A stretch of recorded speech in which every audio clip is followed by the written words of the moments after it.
Welcome to In Your Neighborhood. I'm your host, Chris O'Rourke. As we continue our special series, Conversations on COVID, a look at how our area is dealing with the coronavirus.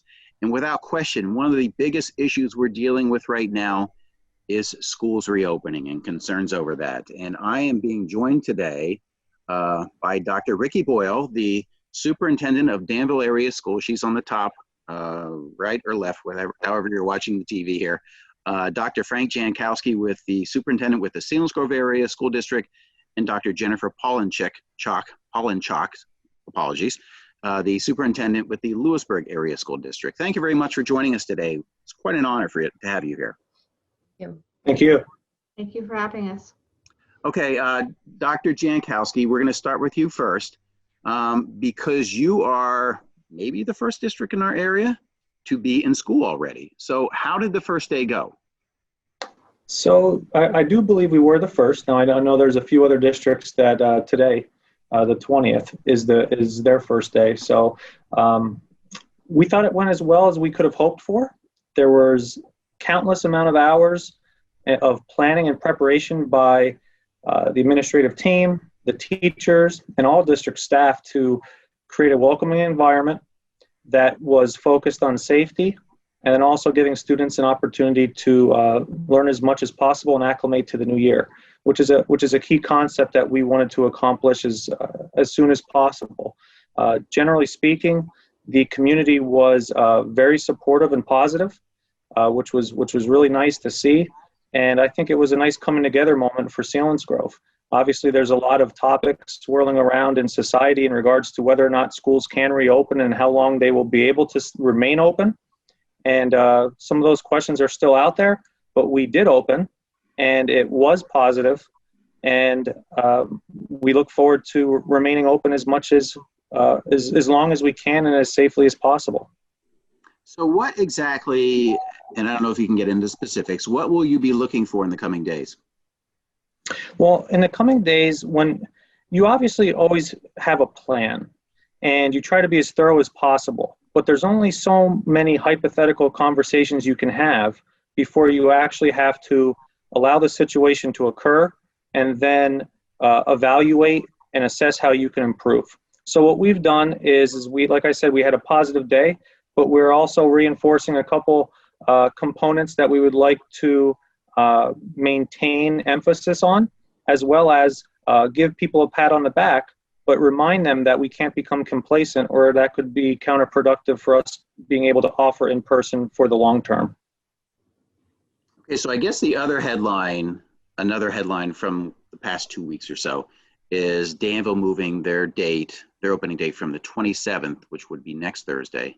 By the way, this is Thursday the 20th that we're doing this interview, to the September 3rd. So Dr. Boyle, could you just jump in and explain quickly why you made the decision to do that? Well, the state had come out with on the 13th and the 10th with different edicts of things that we were looking at. And also they were talking about how they were looking at numbers and the low, moderate, and substantial situations. As I looked at the counts, Danville's numbers kept going up. So that was a concern. Although we never hit the threshold of 10, we have Northumberland County as well, and those numbers were going up substantially. So as we considered things, we thought, let's back off a little bit so that we have a 2-week period that we feel comfortable that the numbers are either standing still or going down. And on top of that, the other piece of it is that we've been working very diligently on our 3 different models. And one model is requiring a great deal of changes in the classroom situation. So we were trying to give ourselves some time to support the teachers as we move forward so that we had this model in place to the best of our ability. Okay, Dr. Polinchak, Union County was listed as a substantial area by the state. And that affected you personally, Mifflinburg as well, but specifically the State Department of Health Secretary came out and said, you guys shouldn't be opening yet. And I'm sure that was a bit of a curveball for you guys, weren't you? How did you respond to that? Well, I can tell you on the Monday they released the information. This was August 10th. In general, we didn't even know this new guidance was coming out specifically that day, but they did give us a 2-hour heads up in a Skype that we were substantial, explained what the new categorization system would be based on the number of cases per 100,000 people in an area. And we learned we were substantial. We met both the Mifflinburg superintendent, Sun Tech, their director, as well as Milton, because Milton has one school in Union County. We met with them several times across the week, that first week, met with them again this Tuesday to find out we were substantial again. And they're, according to the guidance that they have, we should be remote, where we had planned for an in-person with a virtual option for parents.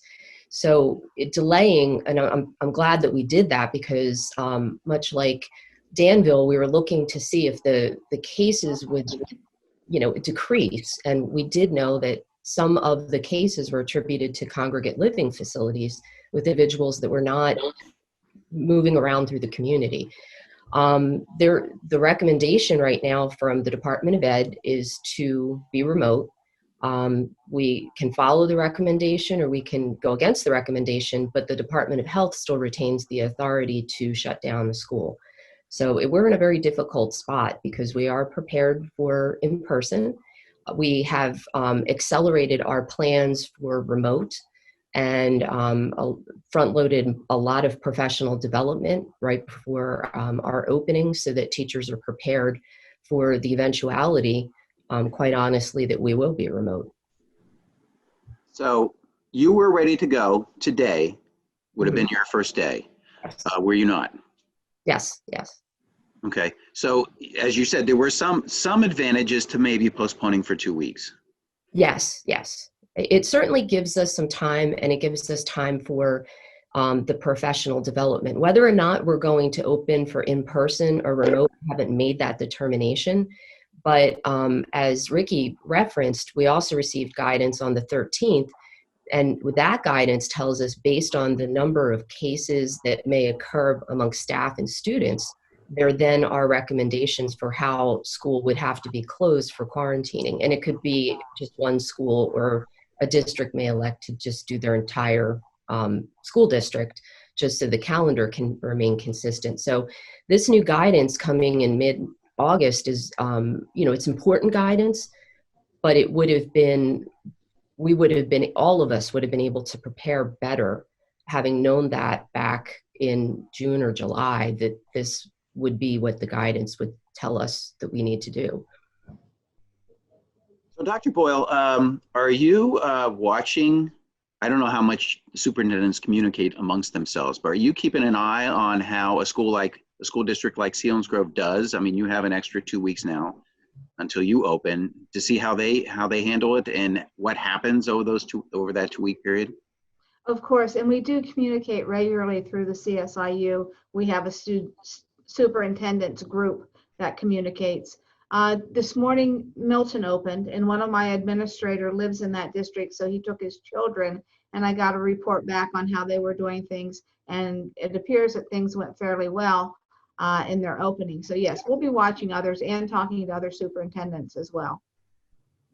Okay, Dr. Jankowski, let's jump right in. What kind of curriculum did you guys decide to go with to start school this year? So our instructional plan created flexible options for families. Like most districts in the area, we had an in-person available option, which we see about 80 to 85% of our families taking advantage of. And that's consistent with the survey feedback that we received over the summer months and leading up to the first day of school. We have a distance learning option, which is actually where our teachers are creating a dual platform where all in-person students also have online access on a daily basis. And one of the reasons why we did that was because we wanted to create an environment where, as you just were talking with the other superintendents about, we don't always know what's going to come our way. So we wanted to be able to transition as seamlessly as possible should we have to close for a week for 2 weeks, or if the governor would step in again and close for a longer period of time. So what we're trying to do is mimic our traditionally approved curriculum as closely as possible. And our teachers worked at the end of last school year and over the summer months together with each other through workshops and to adjust our scope and sequence and prioritize the appropriate curricular focuses that we could have to start the year based on what students' needs were. So 85% to 15%, is that the makeup right now? 85 in class, 15 virtual? We were between 80 and 85%, so that's about accurate. We anticipate, because of our flexibility, that could change though, and rightfully so. So you could have a parent, like say cases in the area end up escalating, not necessarily in Selinsgrove, but just the region. We wouldn't be surprised if some parents then requested to move from in-person to distance learning, even if it had nothing to do directly with the school. Okay, Dr. Polinchak, what is Lewisburg doing as far as curriculum this year? So very similar to what Selinsgrove is doing. We have our virtual option actually includes a mix of our teachers plus e-school teachers teaching a curriculum that is standards aligned. It may not be exactly the same topics that the students would be receiving for in-person, but we have the same flexibility built in because we know family situations may also change. And it's important to keep in mind that if somebody is exposed, they need to quarantine for at least 14 days. So we have to all be prepared for the fact that even if somebody isn't positive, that they may have had an exposure, and whether that be a teacher or student, we still need to find a way to make sure that while they're waiting to see if they are in fact positive or symptomatic, that they can still stay engaged with the school district, either as a learner or as a teacher. Our professional development in the beginning of this calendar year, teachers will be to have a learning management system in place so that we can better deliver our curriculum virtually should we need to shift to an all remote situation, and also to help keep the students engaged who may be for whatever reason not able to attend, even if they're not able to attend just because of regular illness not related to COVID. So there are a lot of things that need to be in place in order to be that nimble. So do you have percentages of what students are doing what? We have about 20% of our students are electing our e-school option, and we know that can shift. We also have students who, with families are creating homeschooling pods where they may be blended. They may be taking some e-school classes, like AP classes, for example, at the high school, but otherwise are being homeschooled. And that's an interesting option for some families if they're able to do that, because the kids can still have the socialization, which is so important for them, and maintain their learning, but also get the academic rigor that they ordinarily would have gotten if they were in person. Interesting to hear about the pods, because you hear about them, but you weren't sure if something like that was being established in our area. Yes, there are requirements for homeschooling in Pennsylvania, and school districts are required to provide the curriculum and the textbook materials, but it doesn't prevent school districts from being more supportive of families and finding a way to still maintain the connection and the access that they have to other school district resources. And I think this is what this challenge is, a good challenge. It's really getting us to think a little bit differently about what education could be and maybe should be, not just in response to a pandemic. Okay, Dr. Boyle, what's Danville doing for their curriculum this year? Well, we do have the in-person component. We also have a synchronous learning where the teachers will be teaching in their classroom, and it'll be broadcast for students who are on what we are calling our bridge program. Because what we decided was extremely important is, regardless how a child is being educated this year, we want them to maintain their connection to the Danville teachers, the Danville curriculum, the Danville Ironman Pride. So what we've done is created this system where the teachers will teach in their classrooms At the elementary level, we have a second teacher in the classroom who's able to monitor the students who are accessing things from home. And then our third level is we have tapped into an e-learning accelerate education, and we also have grad point for the secondary, actually the 9th through 12th grade students. And the Ironman Academy will be K-8. And what happens with that is we have Danville area school district teachers who are monitoring it, implementing some of our curriculum within the program, similar to what Lewisburg is talking about, having teachers blend with some of the e-learning materials. So again, we're keeping a good contact. And like Lewisburg, Danville has a significant number of families who have chosen homeschooling. And that is, that's a large number in our area. And we were somewhat surprised by that. But given the fact that we are in Danville and it is Geisinger, where we have one of the highest areas of medical personnel in the entire state, our medical people are concerned. They're working in hospitals, they're exposed to things, so they want to make sure they keep their families safe and the community safe. So that's why some of them have chosen that route. Just curious if you know the percentage of families that have chosen to homeschool. I know it's 127 students, so Wow. Yeah, it's significant. And we have over 300 who are in the Bridge program alone. Okay.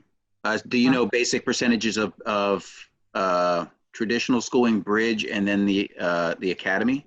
It's somewhere between 70-75% have chosen the traditional, about 20% have chosen the Bridge, and then the rest are all in the other two categories.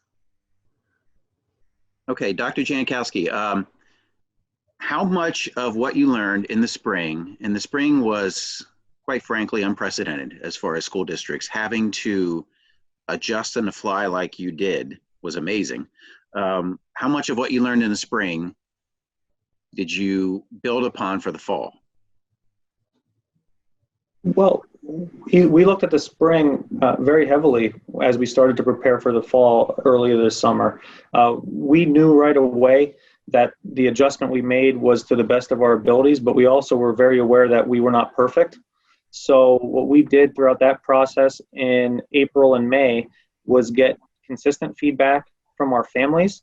We got that multiple times, both in April and then also in late May, early June. And then we also were in contact with our staff throughout the district, especially our teachers, to figure out what kind of professional development needs they had, and then what they needed our focus to be as we structured our teaching and learning approach for the fall. So the spring was definitely an important foundational piece to start to wrap your mind around how to effectively address teaching and learning needs this fall. I get the impression by something you said before and then something you said again now, there really wasn't much of a summer break this year, was there? No. That is correct. So, and for you, Dr. Jankowski, you were the assistant superintendent. You moved up to the top position July 1st. So it was a fairly seamless transition for you? I think my personal transition from assistant superintendent to superintendent in Selinsgrove was as seamless as one could expect, considering the situation. The gentleman I replaced, Dr. Kors, who retired, he and I had a really strong relationship, and he had a nice foundation in place that I would be able to then take over and then build upon. So I agree that myself being here in an assistant role was definitely a positive situation as a new superintendent. And now the uniqueness of the situation, I will tell you, in speaking with superintendents locally and throughout the state, we're all kind of in the same boat to an extent that this is very unprecedented.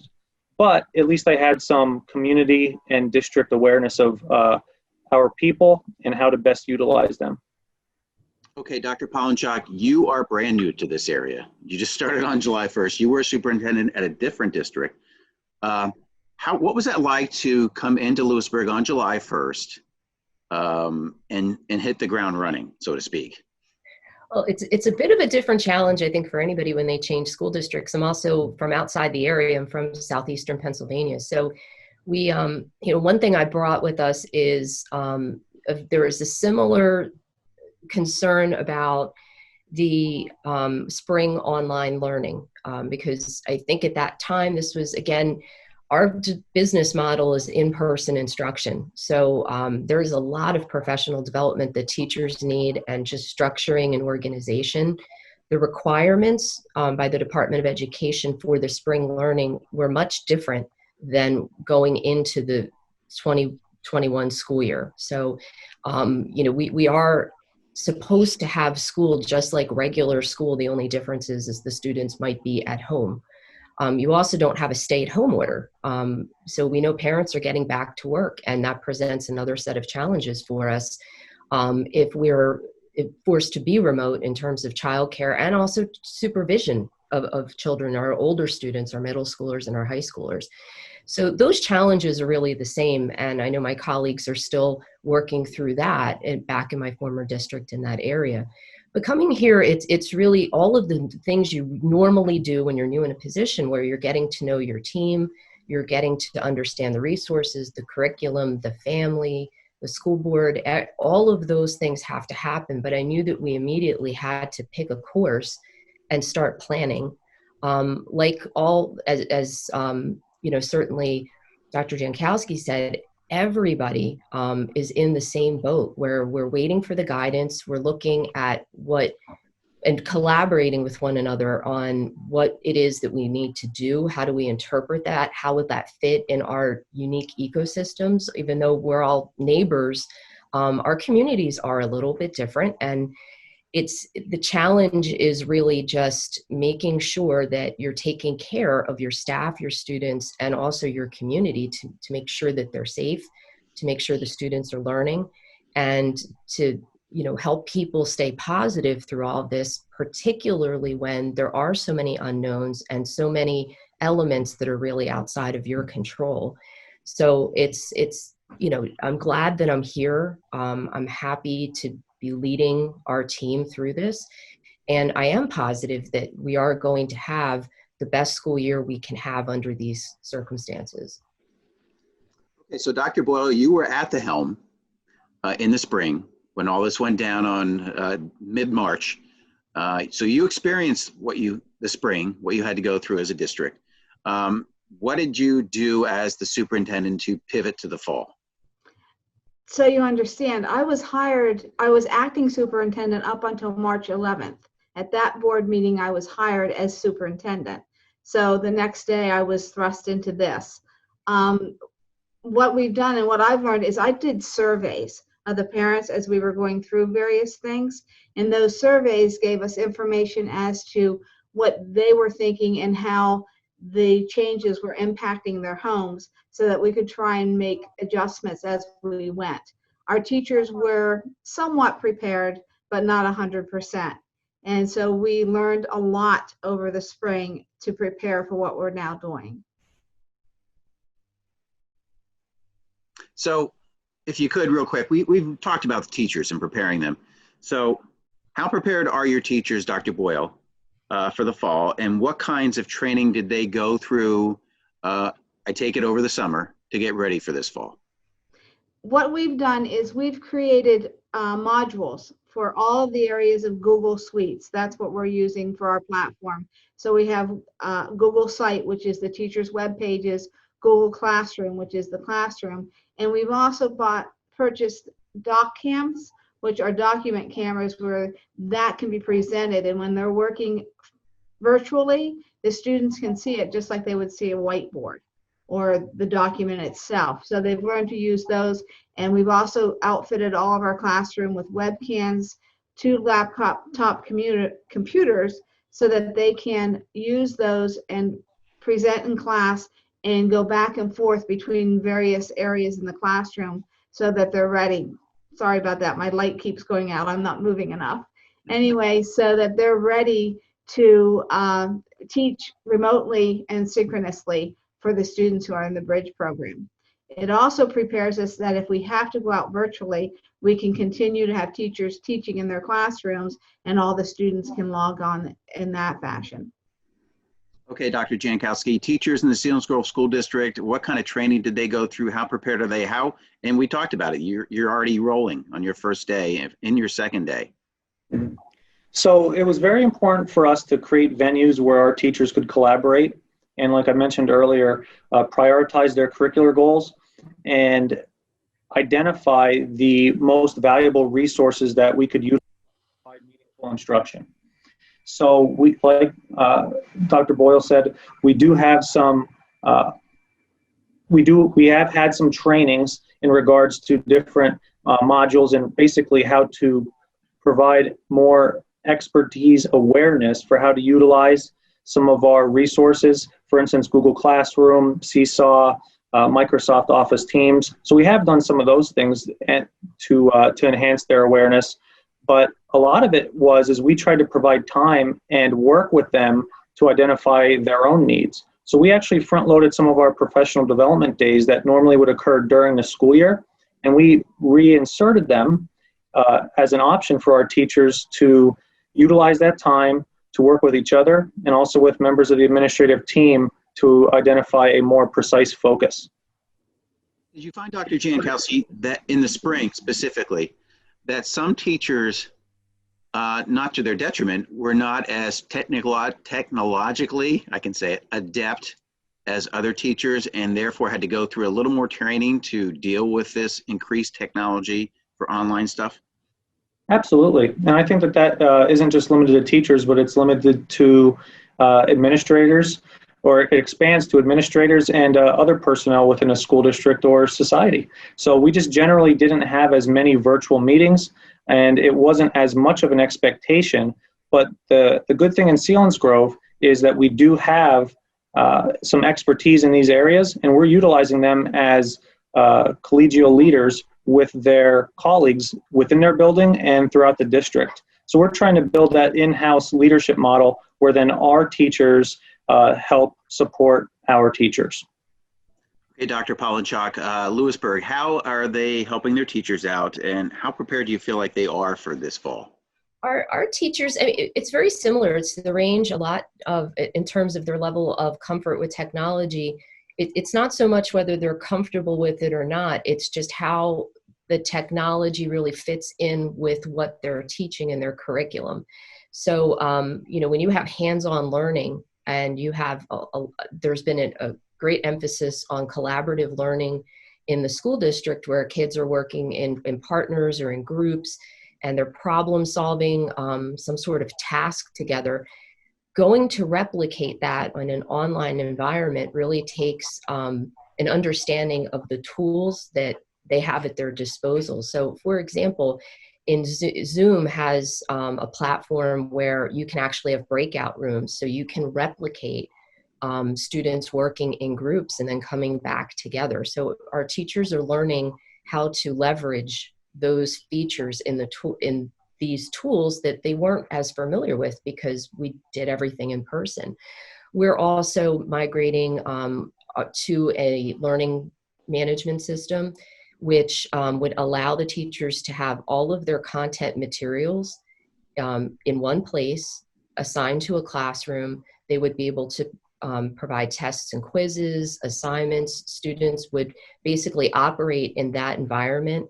Attendance and grades would be taken there, and they link to our student information system, so that we're taking the atmosphere of the classroom and we're moving that to this virtual environment, which already this platform also links to Google Classroom and some of the other tools that they're already using. So it's really about thinking about outside of the box and thinking about how you take what we know are really good, strong teaching practices for students, not just skill development, but also their social development, and how you replicate that online. And by having professional development where teachers are actually sitting in the same position as the students, and from that vantage point, they can understand and empathize with some of the challenges that some of our kids may have. We have to keep in mind that for some of our students, there are challenges to learning in a virtual environment because they may not be able to remain focused, or they may need to have something retaught or re-explained in a different way. And that will be an ongoing challenge of how we provide those kinds of supports to students that have those kinds of needs. What kind of concerns are you hearing from their teachers? And I imagine maybe the paramount one is for their own health. And how do you address something like that? Dr. Ponchak. Oh, to me, okay. Sorry. Yeah, I think, there's one of the things we have to keep in mind is that our teachers, may have underlying health conditions, as many people do, and we have to support them with helping them understand the importance of the PPE. The best thing that we can do is, as we have a plan for masking and social distancing, to really enforce that and not to become lax, because it's not just about protecting the students, it's about protecting the staff as well. And, they go home and they have their own families. So it's not just about that individual, it's about everybody that might live in that household. So the level of personal responsibility, K through 12 students and all the staff in the school district, it has to be at everybody's forefront that, if we're going to wear masks, we're going to wear them all the time. We're going to do it with fidelity. If we're going to remain socially distanced, that we do it all the time. We don't get comfortable. We don't get lax, because once we do that, we really start to compromise a number of people, not just in the school, but then, in the community.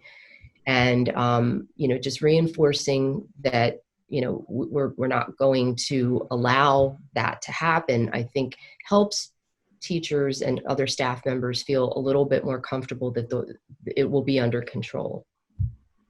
Well, I know you did surveys. What kind of, are you hearing similar concerns for teachers from parents as well? No, I haven't heard it so much from parents. What I've I've done separate surveys for the staff and have asked them to notify us if they have concerns so that we can accommodate. And we've done that in different ways. Now, of course, they're going to be wearing their masks, but we've also purchased face shields for every single one of the staff members who will be working with students, because that way it's just an additional layer of protection. We've installed various plexiglass barriers in strategic areas in the schools. We've added some levels for the nurses to be aware of the teachers who are concerned, and we're just looking at how to support them. In some ways, we have teachers who are working a little more from home than normally would be, and we also have, like, one of our e-learning teachers is a person who expressed concerns, so we put her in that role, that she won't be directly with students in her classroom all day long, but she will be interacting with students virtually. As you approach your start of school, Dr. Boyle, what concerns are you hearing from parents, if any? Fidelity, that students will wear their masks. And then we have the other contingency of parents who do not want their child to have to wear their mask all day. So it's a split, and we try and help them understand that we will give mask breaks, but we will do the best to mitigate any problems. All of us know we cannot eliminate this pandemic, but we have to do our best to strive to minimize its impact on our community. The parents have also concerns about too much screen time if they choose the bridge model or the e-learning models. They're concerned they don't want their child in front of a computer all day long. And we've tried to mitigate that to some degree in our bridge model, that students will have all their assignments. So when they're doing their assignments, they do not have to be live in the classroom. They can be doing those, at home without having their computer on. So Dr. Jankowski, the state did come out with a guideline, I believe it was last week, that said the kids will have to wear their masks all day.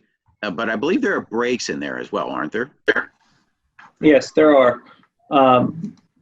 If you look at the update, superintendents around the state actually, I believe, got notified Monday afternoon. So that was pretty late in the game, and they mentioned that it came from it's a requirement of Department of Health, and PDE pushed it out as such to the 500 school districts in the state of Pennsylvania.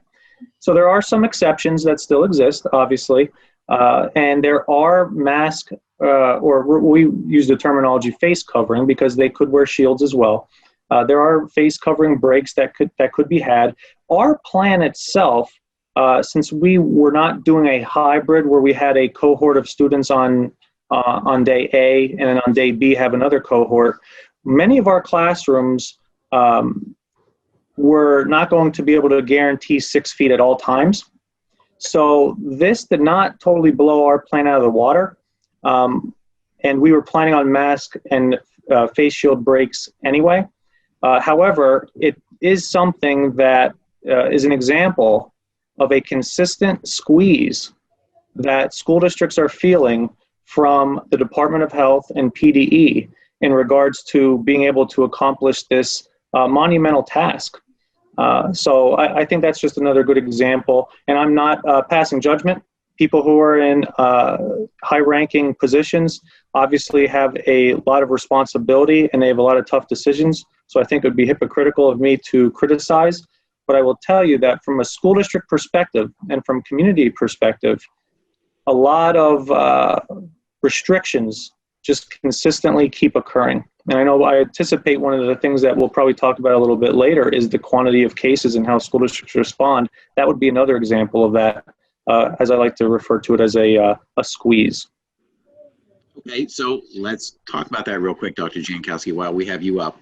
How helpful has the state been as far as issuing guidelines? Have they been timely? Have they been appropriate? Have they been too late in the process?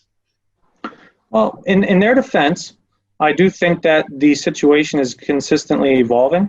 So I do think that we as school districts, as we reopen and we evaluate the situation, we are going to have to make adjustments. So the state is no different. They put out guidelines, and then as they see data that arises, they make adjustments. I will tell you that when those adjustments are had, that does have a trickle-down effect on everybody who has to make decisions in all the local communities and school districts. What Dr. Polinchak mentioned is something to remember at this time. We're talking about the quantity of cases that could potentially close a school building or a school district for a number of days to a number of weeks, and the Department of Health could step in. However, that's very different than what we saw in the spring when there was a mandated stay-at-home order where predominantly families were home with their children. There's a lot more responsibility right now that if for some reason a school district has to close midstream, if that's not something that is more widespread and adhered to within society as a whole, who's going to be with our children in our communities? So that is something where we're going to find out in all school districts in Pennsylvania, when we have situations occur and they are recommendations, they're recommendations based upon what? Based upon a COVID emphasis and perspective, which is absolutely legitimate because we all know that COVID is a serious situation. However, there's a lot of other situations that are serious within a community as it pertains to kids and families. And we have to be diligent as leaders to make sure we take into account all aspects of what's best for our families, our staff, and ultimately, and most importantly, our students. Hey, Dr. Polinchak, let's ask you a question that I probably have put off for too long. What happens in the Lewisburg School District when you get your first case? So it depends on whether or not you're categorized as low, moderate, or substantial. And because the recommended instructional models that should be in place dictate how a school closure would occur. So right now, if you are substantial and you have one case and it's either a student or a staff member, then you would need to be remote. It really, at this point, the Department of Health starts calling the shots. I do have to say that there's some relief on our part because we're trained educators and leaders. We're not trained epidemiologists and healthcare professionals. While we have been consulting with many of these individuals, we don't have the background that emergency response people certainly do. So it becomes a situation regardless of what school district it is really in the state, where the Department of Health will then dictate what you should be doing. And, they'll be consulting with the superintendents based on what the spread looks like in the school. I want to say that I'm happy that I don't have to make that call myself.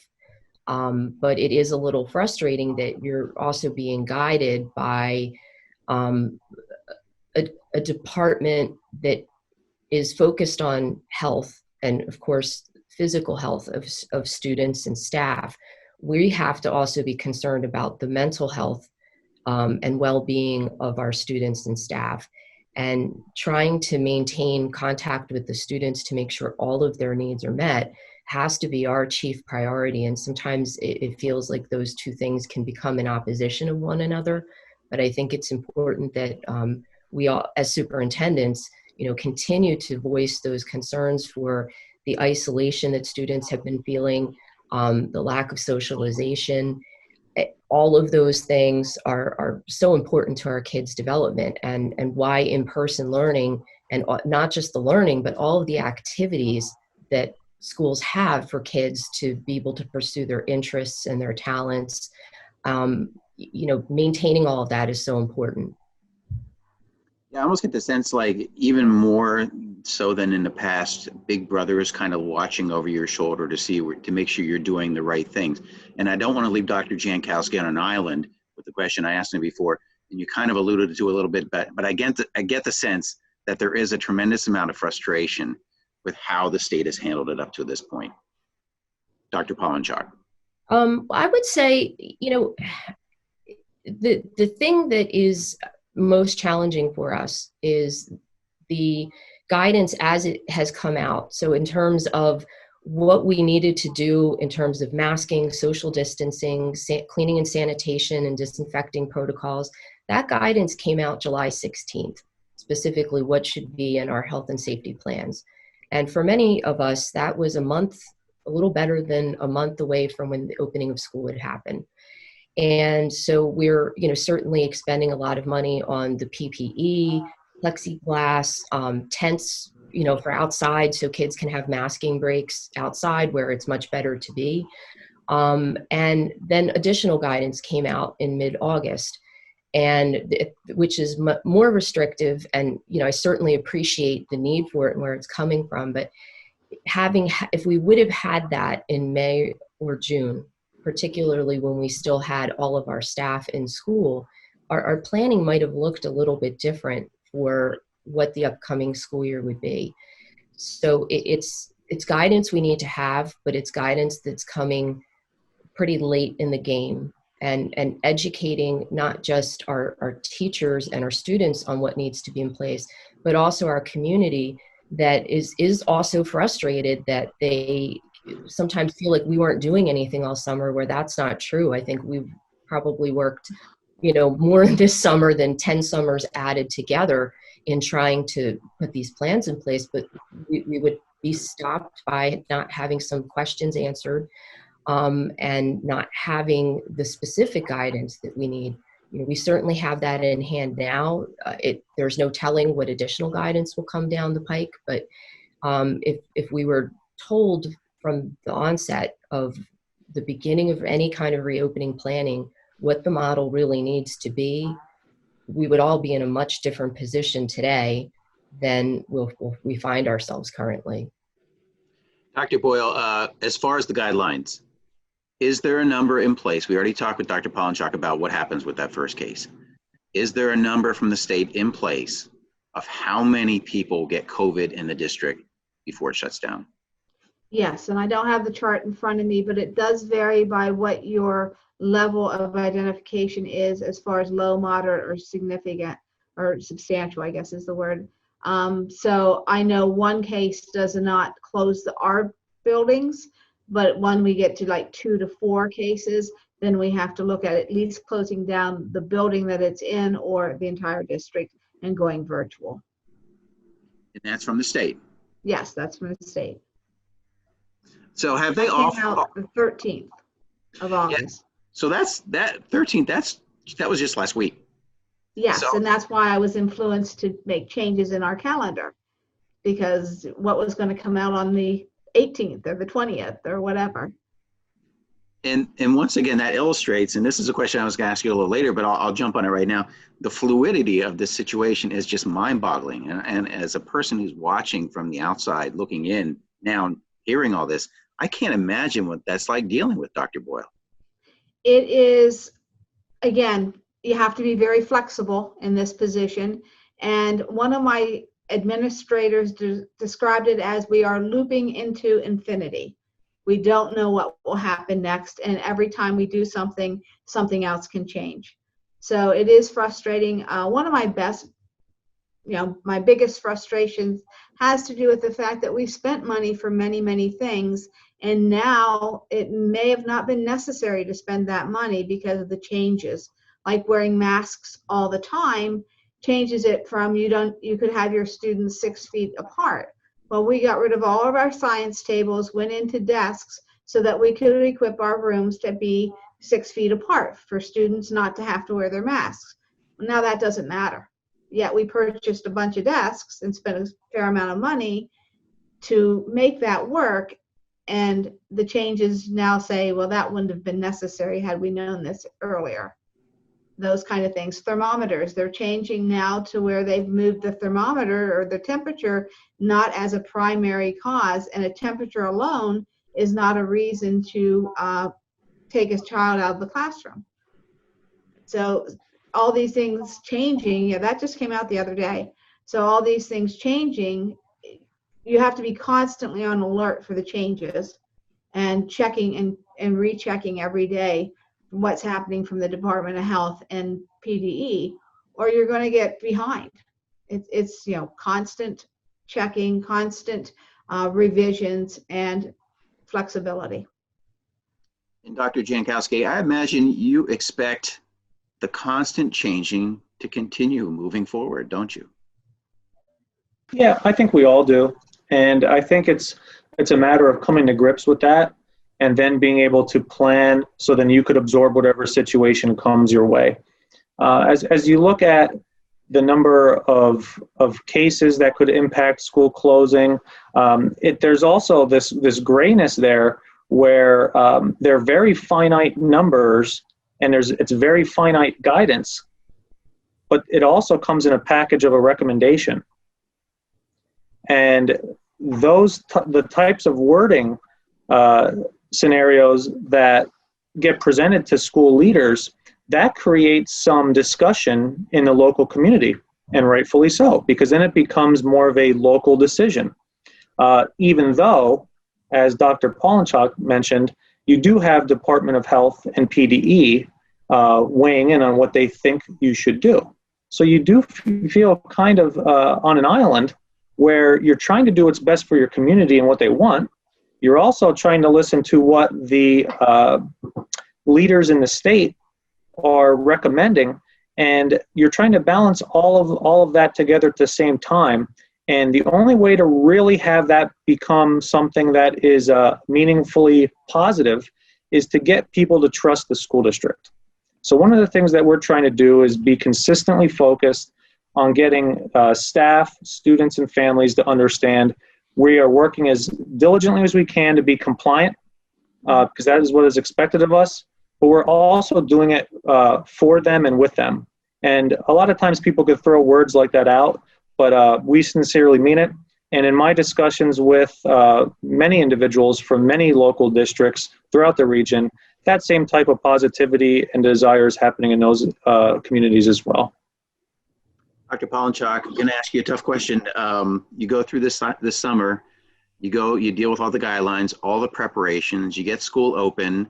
Do you do so with the thought in the back of your head that you could be shut down at any time? Yes. I mean, I think it's very likely that many school districts will be shut down for a period of time, just simply because of the quarantining.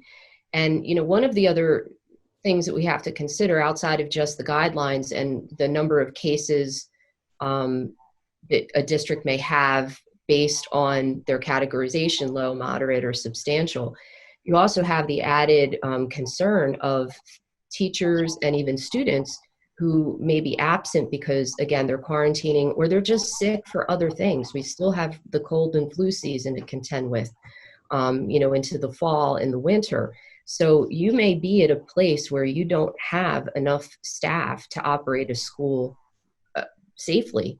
And that can range from your teachers to your secretaries to your custodial staff. So it's, remote isn't the best way for K-12 public education to operate for all students. It does work for some, it doesn't work for all of them. But there's a likelihood that we'll be forced into remote, if not for days or weeks, or for even months on end, just because of the circumstances that we don't have any control over.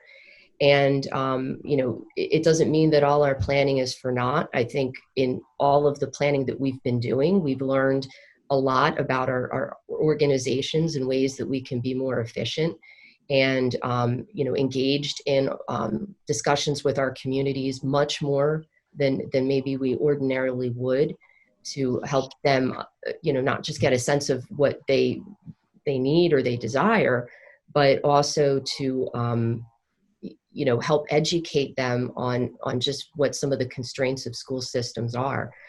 One example of that is we can't just go out and buy something, depending upon how much it costs. It may require board approval. We have procurement limitations in terms of what type of vendors we can purchase things from. So we're not as nimble as some other private businesses or private schools might be.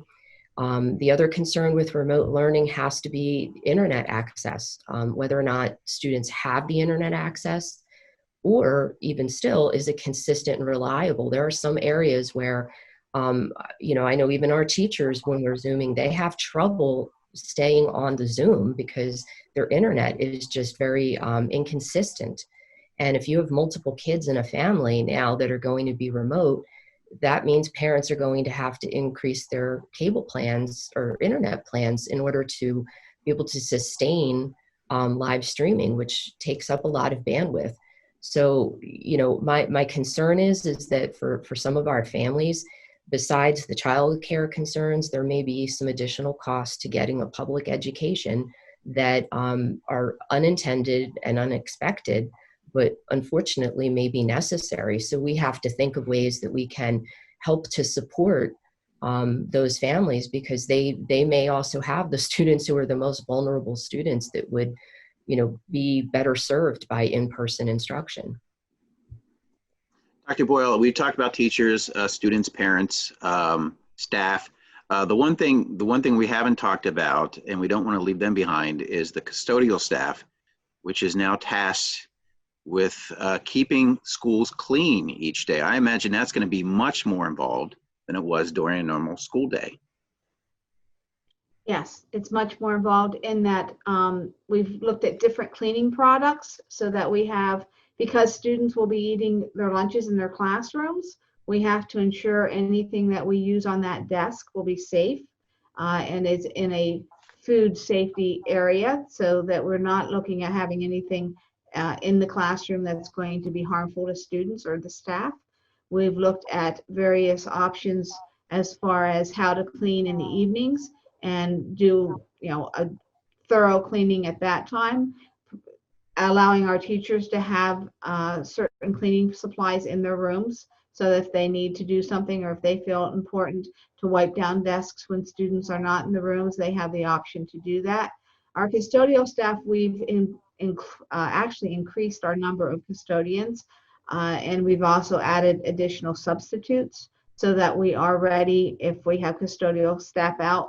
We believe totally that they're going to be the front line for us, keeping us all safe. They will be moving throughout the building every day, all day, cleaning hotspot areas, which is not something they've had to do before.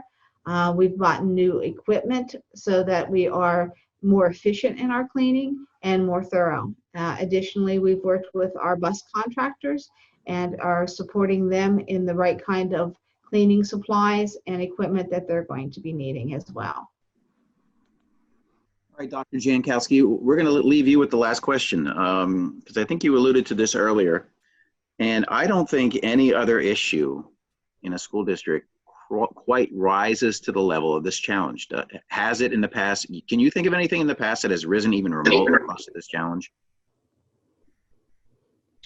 Well, I think a lot of times people in superintendent roles or any kind of leadership role have had unique, smaller scale situations that are very important to a specific staffing situation or a family situation or a student situation. But this topic right now is not only just a local community topic, it is the most discussed topic in society right now, the reopening of schools. And there is a lot of hypothetical planning going on. And quite frankly, and unfortunately, there's a lot of hypothetical fear and worry because people respect the fact that we want to keep people safe. And I think that what is the most healthy for people is, generally speaking, if you take into account their physical and their social and emotional well-being, is for school districts, like all of the things that we've discussed so far, we're providing families options to do what they feel most comfortable with, comfortably with, and then we're continually evaluating how to maintain safety as much as possible. And that's the best we can do. Dr. Polinchak referenced the fact that we can only do the best that we can do within the framework we have to work within. And that's what we're all trying to do. And generally speaking, as if you look at the statistics throughout the region of how many families are planning to come in person if the school districts are allowed to do so by the state, it is the overwhelming majority are planning to come in person. And that's a sign that our region wants their children to be at school, learning, collaborating, and becoming the best young individual that they can be at this time. So we're all working hard. We know the families care, and they're working with us too. And I'm very excited to know that we're doing the best that we can, and hopefully we're able to remain open, and COVID does not become too much of a deterrent for the upcoming school year. Okay. Well put. On that note, Dr. Ricky Boyle, Danville Area School District, Dr. Jennifer Polinchak, Lewisburg Area School District, and Dr. Frank Jankowski, Selinsgrove Area School District, thank you very much for joining us for today and for your information and amazing insight into this issue. Thank you. Okay. And I would like to thank you for joining us and keep posted or we'll keep you posted on any new programs for In Your Neighborhood. I'm your host, Chris O'Rourke. Thanks for joining us and stay safe out there.